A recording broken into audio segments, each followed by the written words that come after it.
Ya Bapak, pertolongan kepada kami ya Bapak sepanjang hari ini, Engkau telah menolong, menganugerahkan kepada kami kesehatan dan kebaikan-Mu kepada kami, sehingga kami dapat juga menyebarkan kebaikan-Mu kepada kami itu, kepada berbuat baik kepada orang lain. Tuhan, pada malam hari ini Yesus, apa saja yang kami sharingkan melalui persekutuan dosen dan mahasiswa kami pada malam hari ini, biarlah itu menjadi pertumbuhan iman kami untuk tetap percaya kepada kamu dan tetap mengenal Engkau lebih dalam lagi, dan sehingga kami dapat menyaringkan ya Tuhan yang kami dapatkan ini kepada orang lain. Tuhan, kadang kami apa yang kami pelajari ya Tuhan, kadang hanya kami pelajari di kelas saja, terus di saat kami tiba di tempat pelayanan ya Tuhan, seolah-olah kami lupa apa yang kami pelajari Tuhan. Kami minta Roh Kudus Tuhan dan hikmat daripadamu yang selalu mengingatkan kami ya Tuhan, yang selalu mengembarkan Kau bagi kehidupan kami semuanya, baik dari perilaku kami, tingkah laku kami ya Tuhan, perkataan dan pikiran kami Yesus, kiranya Tuhan yang menganugerahkan kepada kami hati yang suci setiap hari dan setiap saat. Terima kasih Yesus, terima kasih, dan kami juga berdoa buat Hendy, dan nanti kalau ada teman kami yang sharing, kiranya Tuhan yang menolong mereka dan memberikan Roh Kudus bagi mereka sehingga mereka dapat bisa berbagi kepada kami dan kami bisa mendengarkannya semua. Terima kasih Yesus, dan doa hanya dalam satu nama, Tuhan Yesus Kristus, Tuhan dan Juru Selamat kami sudah berdoa. Amin. Amin. Thank you Marni. Saya share sebuah artikel di WordPress ya yang saya tulis. Semoga ini bisa menjadi bahan diskusi kita untuk memperkaya pemahaman kita akan Allah dan apa yang Dia rencanakan dalam hidup kita ya. Kerja keras plus anugerah itu hasilnya adalah kerendahan hati. Ya. Nah, tidak ada hidup yang tidak ada yang namanya kerja, tapi tidak ada kerja kalau tidak ada anugerah. Nah, ada anugerah, ada kerja, ya akan sia-sia kalau kita tidak mengerjakannya dengan satu kerendahan hati. Oke, kerja keras dan anugerah itu mendatangkan kerendahan hati. Nah, kita coba baca Markus 14 ayat 26 sampai 31.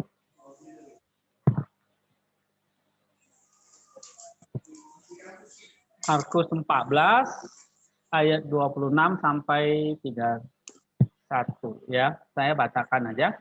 Sesudah mereka menyanyikan nyanyian mazmur, nyanyian pujian, pergilah mereka ke Bukit Zaitun. Lalu Yesus berkata kepada mereka, kamu semua akan terguncang imanmu, sebab ada tertulis, aku akan memukul gembala dan domba-domba itu akan tercerai-berai. Akan tetapi sesudah aku dibangkitkan, aku akan mendahului kamu ke Galilea.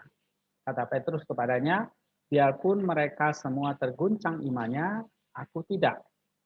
Lalu kata Yesus kepadanya, sesungguhnya aku berkata kepadamu, pada hari ini, malam ini juga, sebelum ayam berkokok 3 kali, 2 kali, engkau telah menyangkal aku 3 kali. Tetapi dengan lebih bersungguh-sungguh, Petrus berkata, sekalipun aku harus mati bersama-sama engkau, aku tidak akan menyangkal engkau. Semua yang lain pun berkata demikian juga. Nah, ini bacaan tentang Rasul Petrus menyangkal Tuhan, gitu ya.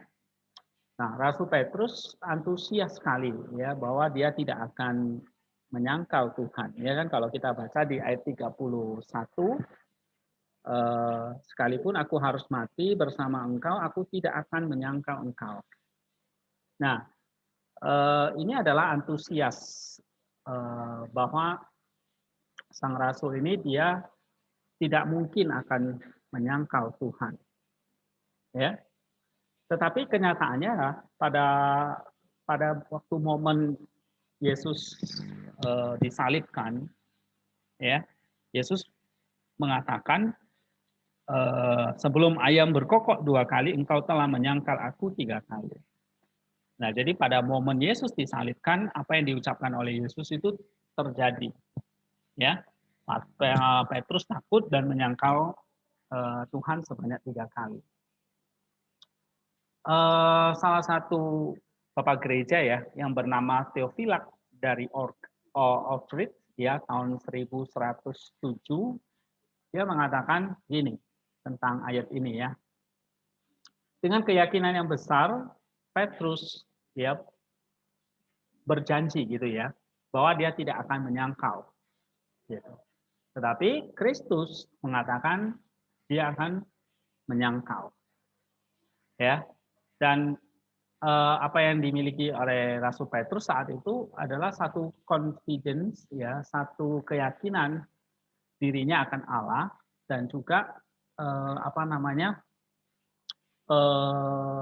kurangnya percaya akan kata-kata Tuhan. Ya, kan Tuhan di situ katakan bahwa engkau akan menyangkal aku 3 kali, tetapi Petrus malah menjawab sebaliknya, sekalipun aku harus mati, aku tidak akan menyangkal engkau. Nah, ini adalah kata-kata Petrus yang pada akhirnya itu sebetulnya full of arrogance, ya penuh dengan kesombongan, gitu. Padahal Kristus menunjukkan kamu punya kelemahan ini, kamu akan menyangkal aku, gitu, ya kan? Dan Tuhan menubuatkan kan bahwa dia akan menyangkal pada malam ini juga sebelum ayam berkokok 3 kali, gitu. Berkokok 2 kali, gitu ya. Kamu akan menyangkal aku 3 kali. Nah, ini adalah kata Theophilak itu dia full of arrogance, penuh dengan kesombongan. Ya, kalau kita baca ayat 31 itu antusias, sombong gitu ya. Kenapa? Salah satunya adalah dia tidak percaya akan perkataan Yesus. Nah, kalau kita baca ayat 31 ini sebetulnya secara personal ini juga menjadi kelemahan kita. Ya, itulah kelemahan kita semua.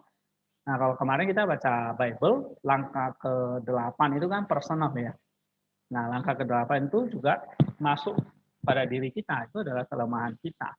Mengapa? Karena kita seringkali juga arrogance, mengandalkan diri sendiri, ya, antusias tetapi tidak mendengarkan perkataan Tuhan. Nah, itu adalah kelemahan kita. Kita mengandalkan diri sendiri, kita tidak percaya perkataan Tuhan, ya, dan full of arrogance.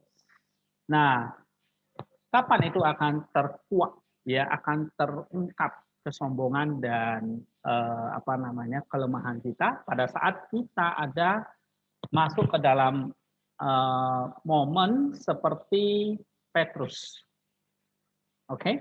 Momen seperti Petrus, di mana kita ada di tengah-tengah musuh, seperti Petrus ada di tengah-tengah musuh. Pada waktu itu ya orang-orang Yahudi yang akan menangkap dia karena dia adalah pengikut atau murid Tuhan. Nah, pada waktu kita masuk di tengah musuh lah, maka kita baru sadar gitu, kita perlu pertolongan Tuhan. Ya, nah akan hal ini memang Tuhan mengizinkan itu terjadi. Ya, kita bisa masuk di tengah-tengah musuh atau di tengah keputusasaan. Nah, disitulah kita baru mengingat akan pertolongan Tuhan. Ya, walaupun kita nggak bisa pungkiri, kita misalnya waktu kita menghadapi keputusasaan, masalah, musuh, ya, bisa saja kerohanian kita itu lagi tinggi, seperti Petrus ini. Ya, kerohaniannya itu tinggi, kerohanian dia itu tinggi banget. Sangat antusias dia, sampai dia mengatakan, sekalipun aku harus mati bersama-sama engkau. Nah, ini menunjukkan dari semua murid 12 rasul itu, hanya Petrus yang dengan antusias mengatakan, aku berani mati bagi engkau.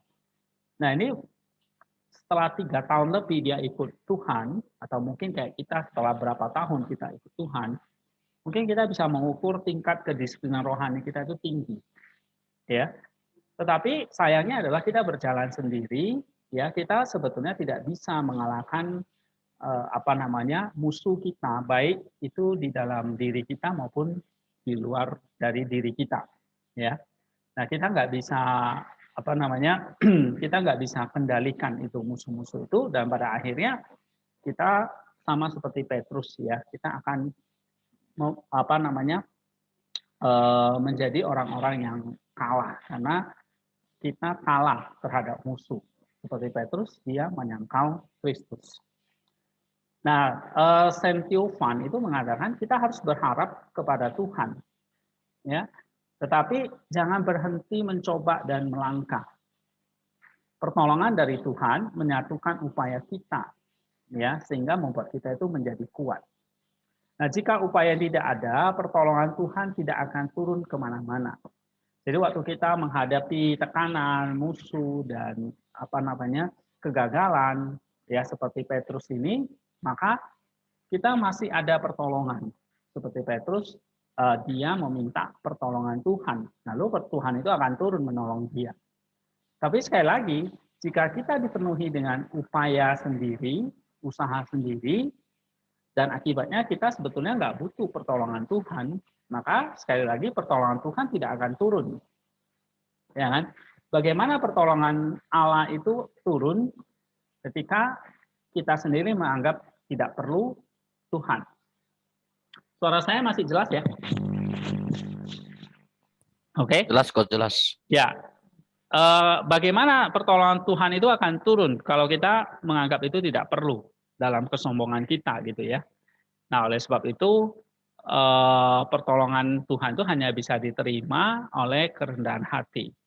Ya, hati terbuka untuk menerima melalui satu hal kebergantungan kepada Tuhan. Ya, kita membutuhkan Tuhan. Jadi yang pertama dan yang terakhir dibutuhkan adalah kita cukup katakan Tuhan tolong, ya. Tetapi kita nggak boleh hanya berbaring saja. Kalau sudah mengatakan Tuhan tolong saya, maka kita harus mengikuti kerja keras. Ya, jadi kerja keras kita berbarengan dengan pertolongan Tuhan atau anugerah Tuhan, itulah yang akhirnya mendatangkan yang disebut dengan kerendahan hati atau humility. Ya. Nah, jadi kayak kasus Petrus, dia pertama full of arrogance, lalu masuk ke tengah musuh yang Tuhan izinkan, ya. Lalu terjadi penyangkalan 3 kali. Ya, disitulah dia menyadari Tuhan tolong saya telah gagal. Tapi dia nggak berhenti di situ. Dia kerja keras, akhirnya dia bangkit menjadi rasul, ya. Dan dengan anugerah Tuhan itu dia mendatangkan banyak keselamatan bagi jiwa-jiwa. Ya. Nah, ada cerita gini. Ada seorang biarawan yang kehilangan dirinya di padang gurun. Lalu dia berkata pada dirinya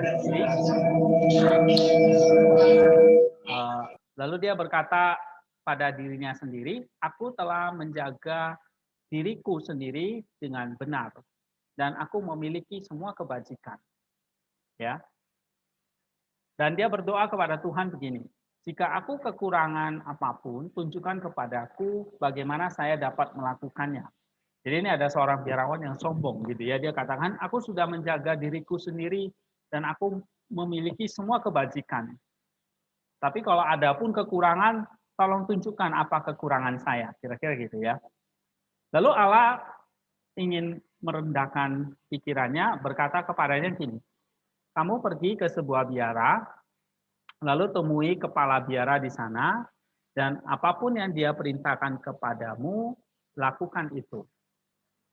Nah, lalu si Allah memberikan dia sebuah wahyu kepada kepala biara itu dan berkata kepadanya, lihatlah ada seorang biarawan yang akan datang kepadamu dan katakanlah kepadanya, ambillah cambuk di tanganmu dan pergilah menjaga babi.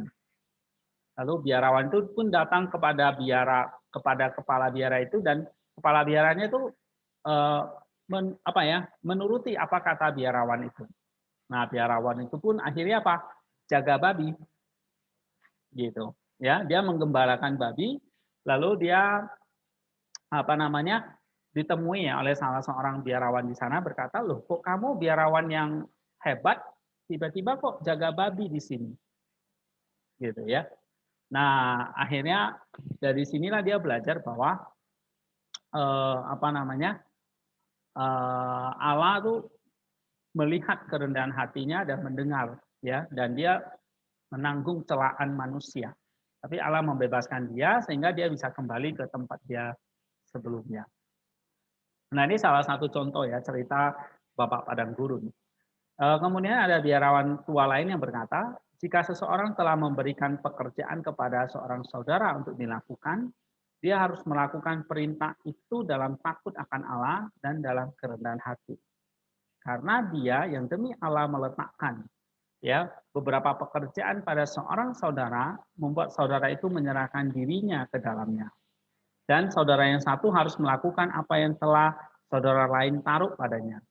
Tetapi jika seseorang ingin memberi perintah kepada seorang saudara, bukan karena takut akan Allah, tetapi atas otoritasnya sendiri, ingin menjadi tuan atas orang lain. Allah yang melihat hal-hal yang tersembunyi dalamnya tidak akan mengizinkan dia taat kepadanya dan melakukan pekerjaan itu karena pekerjaan untuk Allah itu jelas dan apa yang menjadi kewenangan orang itu sendiri dikenal. Karena pekerjaan untuk Allah datang dengan kerendahan hati dan permohonan. Sedangkan pekerjaan yang merupakan otoritas manusia datang dengan murka dan masalah. Dan itu datang dari si jahat. Nah, jadi pekerjaan yang berdasarkan otoritas kita, kesombongan kita, kepandaian kita, itu sebetulnya adalah satu kejijikan di mata Allah. Ya, justru mendatangkan murka. Ya, tapi kalau pekerjaan berdasarkan kerendahan hati, pertolongan Tuhan, itu adalah kesukaan dari Allah. Kemudian Antonius Agung pernah berkata gini, saya melihat semua jerat musuh diletakkan di atas tanah, dan saya mengerang dan berkata, siapa yang dapat melarikan diri dari ini? Dan iblis berkata kepadanya, kerendahan hati membuat seseorang melarikan diri dari ini karena kita tidak dapat mencapainya. Jadi apa yang paling tidak suka dari iblis? Iblis paling suka melihat kita sombong. Tetapi iblis paling benci sama kita ketika kita bersikap rendah hati. Ya. Nah, itu yang dikatakan oleh Antonius Agung. Kemudian ada Bapak guru yang lain menceritakan bahwa dia memiliki seorang pertapa tua di dalam sel yang melakukan banyak pekerjaan pertapa dan mengenakan alas daun palem. Lalu pertapa tua itu pergi menemui Abah Amon namanya, ya, yang setelah melihat bahwa dia hanya mengenakan alas daun palem berkata kepada ini tidak baik bagimu. Lalu Abah Amon itu bertanya kepada dia, 3 pikiran mengganggu saya. Apakah saya akan pergi ke padang gurun, atau saya pergi ke pengasingan, atau saya mengurung diri di dalam sel dan tidak menerima seorang pun, dan makan setiap 2 hari sekali. Lalu Abah Amon berkata kepadanya, kamu tidak dapat melakukan salah satu dari hal-hal ini, tetapi pergi, duduk di selmu, dan makan sedikit makanan setiap hari. Dan biarlah selalu ada di hatimu kata-kata si pungut cukai, Tuhan kasihanilah saya orang berdosa. Ya, dengan demikian kamu akan hidup. Nah, ini pernyataan dari Abah Amon ya. Bagaimana kita di sini mengasingkan diri gitu ya, mengurung diri di dalam sel, ya, tidak menyombongkan diri, tetapi justru hidup di dalam doa. Nah, mari kita belajar dari kegagalan Rasul Petrus yang Tuhan izinkan ya terjadi untuk menjadi campukan seperti yang terjadi pada cerita biarawan di atas. Kerja keras bersama pertolongan Allah adalah sikap kerendahan hati yang harus kita bangun setiap hari bersama dengan Tuhan, sehingga kita memperoleh hidup darinya. Nah, ini salah satu cerita ya tentang kesombongan Rasul Petrus, tentang kesombongan. Sebenarnya ada satu cerita menarik ya, saya ingin bagikan lagi tentang kecanduan ini. Nah, ini saya ingin bagi di sini sama kalian. Cuma bisa buka nggak ini ya?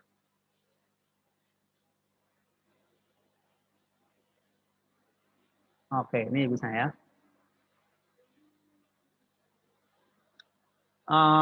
Saya ingin kalian atau kita di sini ya belajar bersama-sama mengatasi salah satu Tadi masalah kesombongan ini sangat basic sekali, sering terjadi di dalam diri kita ya. Dan obatnya adalah bagaimana kita harus bekerja keras di dalam doa dan bersama dengan anugerah Tuhan. Nah, ini satu cerita tentang ada seorang tentara ya di Rusia. Ini bisa lihat nggak teksnya ini? Bisa ya? Ya, ini kalau kalian lihat ini ada ikon yang namanya ikon Theotokos, cawan yang tidak ada habisnya.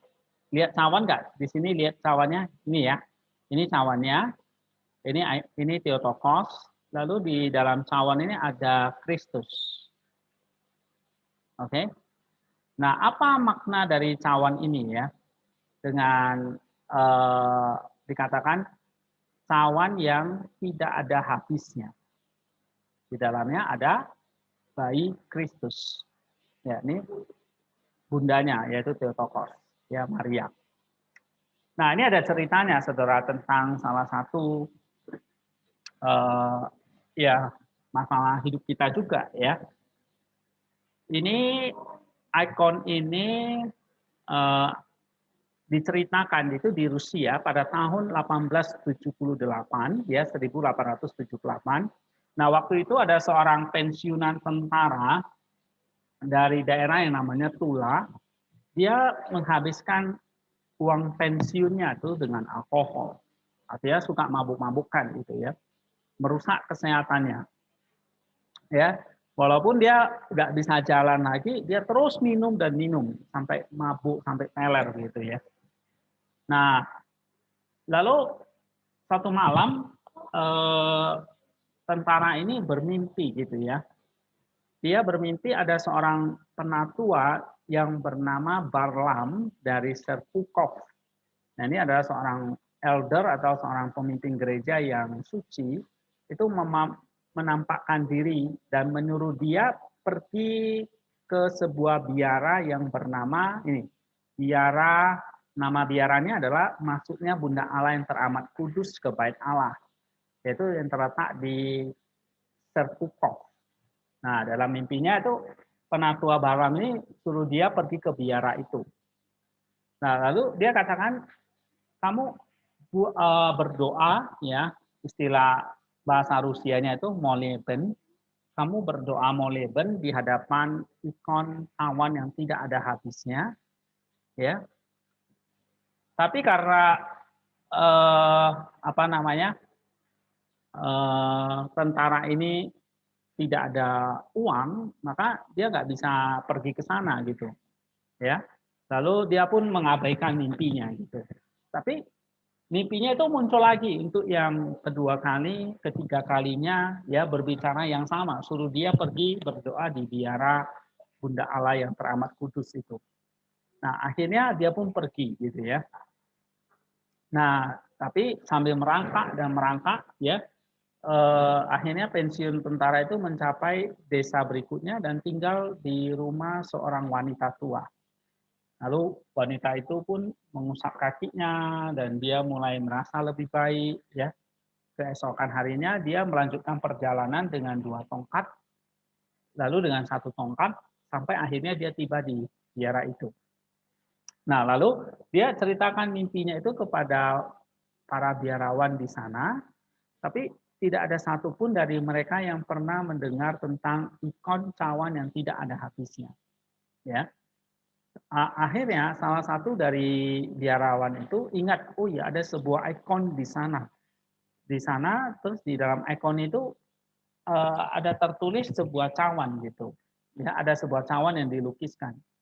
Nah, di bagian belakang ikon itu ada tulisan the inexhaustible chalice. Ini artinya inexhaustible chalice itu maksudnya cawan tadi ya, cawan yang tidak pernah ada habisnya gitu. Nah, oh ini ikonnya ternyata. Nah, setelah doa akhirnya lelaki itu pulang ke rumah dan sehat. Ya, dia sembuh dari kecanduan alkoholnya. Nah, setelah dia berdoa di hadapan ikon tadi.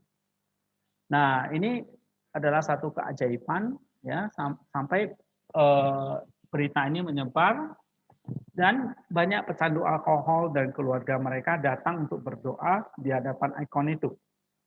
Banyak dari mereka disembuhkan dan berterima kasih kepada Bunda Allah karena telah menjawab doa mereka. Nah, setiap hari Minggu di Biara Serpukov, ya, di Rusia, ibadah moleben itu dengan seorang imam disajikan di depan ikon bagi mereka yang kecanduan alkohol. Nah, ini diperingati, ikon ini diperingati setiap tanggal 5 Mei.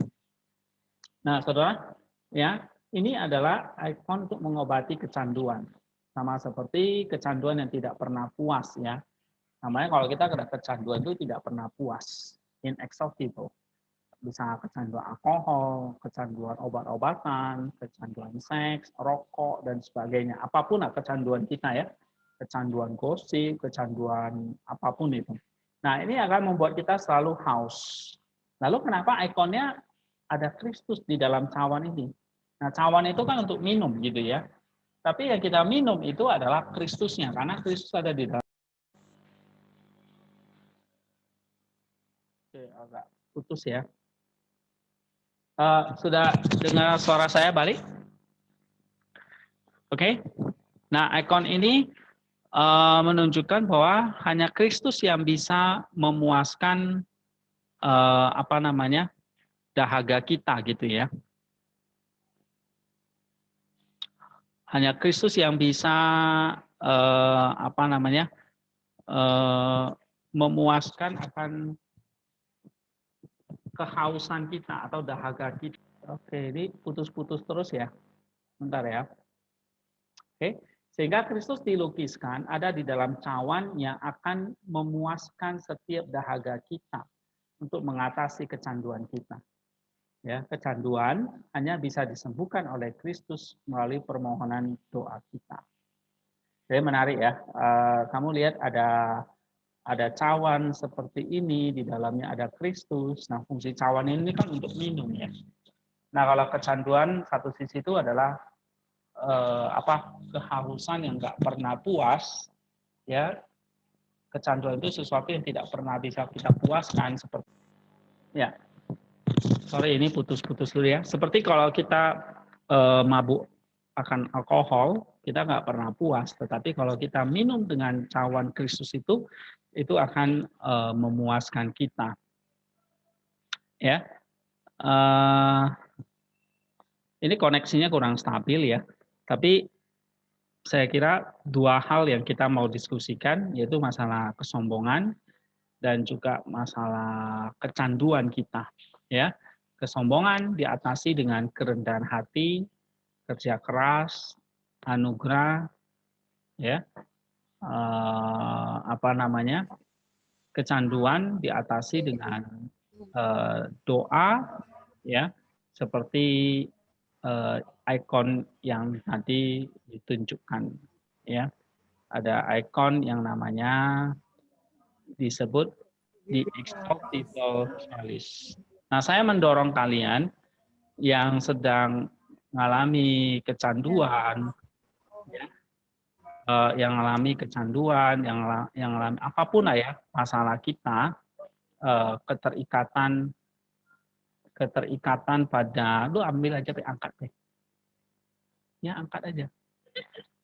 Papa lagi zoom, lu ngomong, ya, apapun yang kita alami.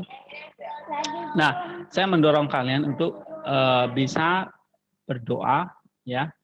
Nanti saya kasih teks doanya, ini ada seperti yang dialami oleh pensiunan tentara ini ya, dia berdoa di depan ikon itu, lalu kecanduannya pun sembuh. Kenapa? Karena kita sedang dipuaskan oleh Kristus.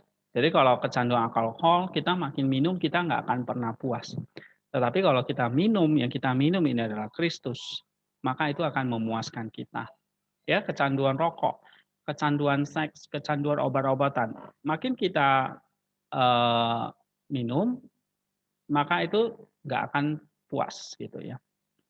Ini nggak stabil, jadi kalian gabung-gabung aja deh, ya, nggak stabil, percuma. Kalau bisa yang di perpus misalnya gabung aja.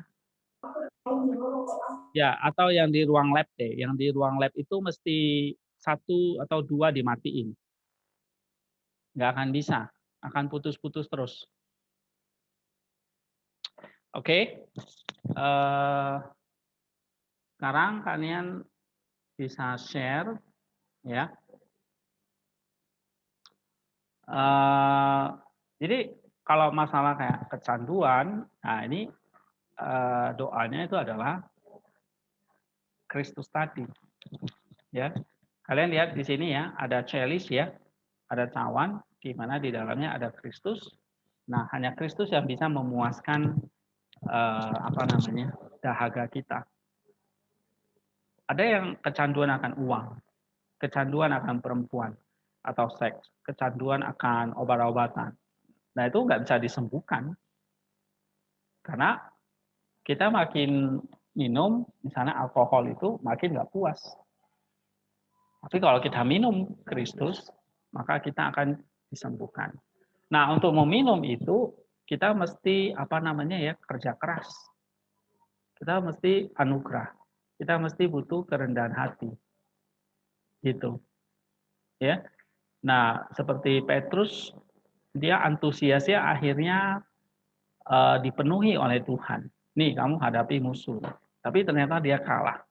Karena apa? Karena dia mengandalkan dirinya sendiri. Ya kan? Dia mengandalkan dirinya sendiri. Gitu.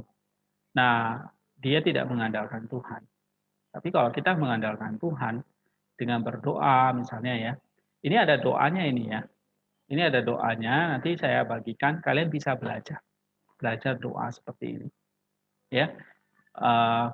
Kalau kita mengalami kecanduan, dahaga, kehausan apapun, ya kelemahan apapun, ya hanya dengan kerja keras, yaitu dalam doa dan anugerah, dalam kerendahan hati, ya maka kehausan kita itu akan dipuaskan, ya bukan dengan hal-hal dunia, tapi dipuaskan oleh Kristus yang ada di dalam cawan ini. Nah, ada yang mau sharing sekarang? Kalian mau lihat doanya seperti apa? Ini kan tadi tentara ini kan doa ya. Dia datang ke biara, lalu dia berdoa mau leben, ya. Doanya itu ada seperti ini. Sebentar ya.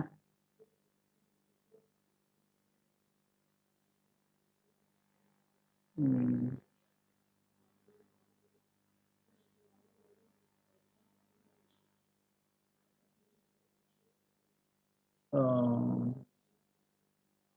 Bentar saya cari dulu.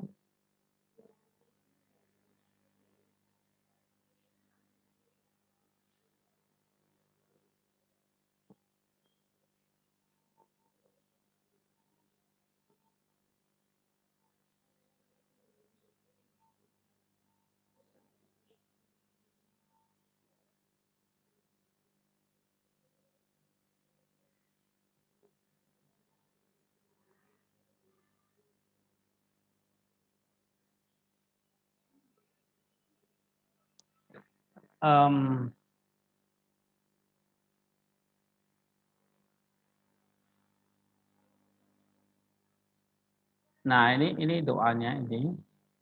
Ada PDF-nya sih sebetulnya. Nah, terus dulu ya.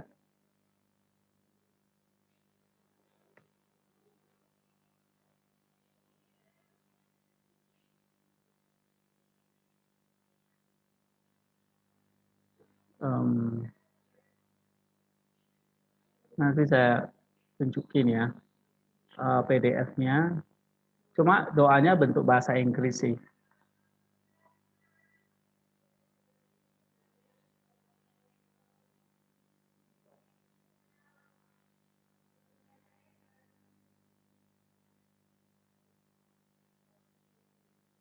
Nah, ini saya download dulu ya.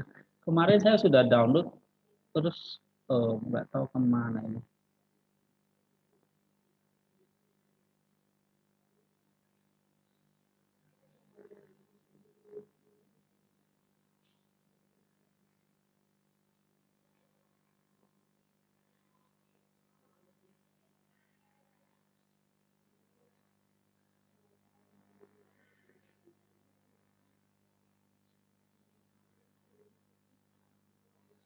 Nah, ini doanya ini ya. Kalian lihat apa tadi ini screen-nya apa? Oh, belum ya, saya belum share. Nah, ini ya. Kelihatan ini?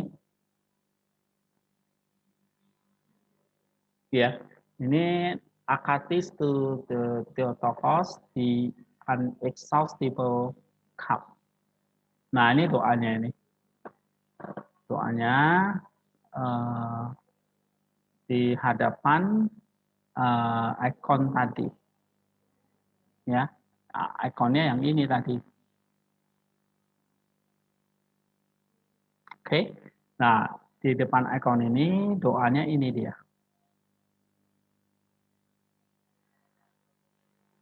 Ya. Nah, ini salah satunya adalah dia katakan bend down our ear, ya. Jadi jangan kayak Petrus gitu loh, yang sombong, ya.